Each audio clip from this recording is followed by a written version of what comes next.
Welfare party of India का एक वफद कश्मीर गया था, वहाँ के हालात का जायज़ा लेने। 40 दिन से ज़्यादा हो चुके हैं, वहाँ कर्फ्यू है, इंटरनेट बंद है। उस वफद में शीमा मोहसिन भी शामिल थे। इन्होंने क्या देखा हम इनसे जानते हैं। मैम, आपने कश्मीर में क्या देखा? हमारा एक 3 मेंबर का डेलीगेशन गया था 12 और 13 तारीख कश्मीर में। तो हमने देखा कि एक अजीब सा सन्नाटा छाया हुआ है। लोग वहाँ बिल्कुल खामोश हैं, उन दुकानें बंद हैं, स्कूल कॉलेजेस बंद हैं, और जो वहाँ के ऑर्चर्ड्स हैं, जो एप्पल और पेयर्स तोड़ने का सीज़न है अब, लेकिन वहाँ पे एप्पल्स ऐसे ही सड़ गए जा रहे हैं, लेकिन लोग तोड़ नहीं रहे हैं। ट्रांसपोर्टेशन काम नहीं कर रहा है, लेबरर्स नहीं है वहाँ पे, हैंडीक्राफ्ट्स, हाउस बोट सब कुछ बंद है। तो हमने यही स्थिति वहाँ पे देखी। 40 दिन की मुद्दत बहुत ज़्यादा होती है, वो इंटरनेट उनका बंद है, मोबाइल बंद है, तो किस तरह इन सब चीज़ों के बगैर वो रह रहे हैं? वहाँ के लोगों में एक सॉलिडारिटी है, वो बहुत ज़्यादा दुखी हैं, बहुत ज़्यादा आक्रोश है, गुस्सा है उनमें कि उनसे बिना पूछे, उनसे कंसल्ट किए बिना, उनको इन्वॉल्व किए बिना उनके बारे में फ़ैसला लिया गया है। आर्टिकल 370 अबरोगेट किया गया है, तो इसके बारे में उनको बहुत गुस्सा है। और जो डेरोगेटरी स्टेटमेंट्स दिए गए हैं उनके औरतों के ताल्लुक़ से, उनके ज़मीन के ताल्लुक़ से, इससे भी वो बहुत ज़्यादा बदज़न है।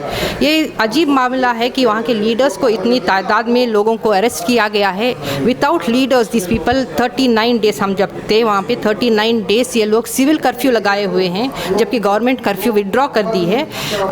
इनको ये अपने ऊपर जो मुश्किलात, जो ये तकलीफ़ हो रही है उसको झेलने के लिए तैयार हैं, लेकिन इस हरगिज़ ये कॉम्प्रोमाइज़ नहीं करना चाह रहे हैं। जहाँ पे उनके फंडामेंटल राइट्स एनहिलेट हुए हैं, उनके फ्रीडम ऑफ एक्सप्रेशन और उनका जो right of discussion and debate और जो होना चाहिए वो उसको मुतासिर हुआ है। दुकानें बंद है, बैंक बंद है, तो खाने पीने की चीज़ें वो कहाँ से ला रहे हैं? रोज़गार उनका बंद है, ये सब कैसे वो सर्वाइव कर रहे हैं? See you should know that Kashmir जो एग्रीकल्चरिस्ट प्लेस है, तो वहाँ वो लोग उगाते हैं, उनमें काफ़ी पैडी होती है, वेजिटेबल्स तो खुद वो उगाते हैं।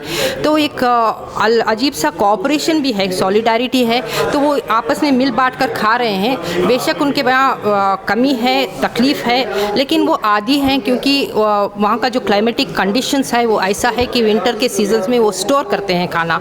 तो they are 6 months of storage उनके पास है। और ऐसी मिलिटेंसी के दौरान भी उन्हें काफ़ी कर्फ्यू लगे हुए हैं, और they are used to this kind of life where in they can withdraw from the, और यहाँ के different other parts of the country में भी 3-4 days we would have all kneel down, but वहाँ के लोग बहुत अडैमेंट है। बच्चे, वहाँ के बहुत सारे लोगों को गिरफ्तार किया गया है, ये क्या मामला है? ये हमने वहाँ पे सुना जब कि वहाँ के लीडर्स जो हैं, जो पॉलिटिकल लीडर्स के अलावा भी सिविल राइट्स के जो एक्टिविस्ट्स हैं उनको अरेस्ट किया गया है, बहुत स्टूडेंट लीडर्स को अरेस्ट किया है, ह्यूमन राइट्स एक्टिविस्ट को अरेस्ट किया गया है।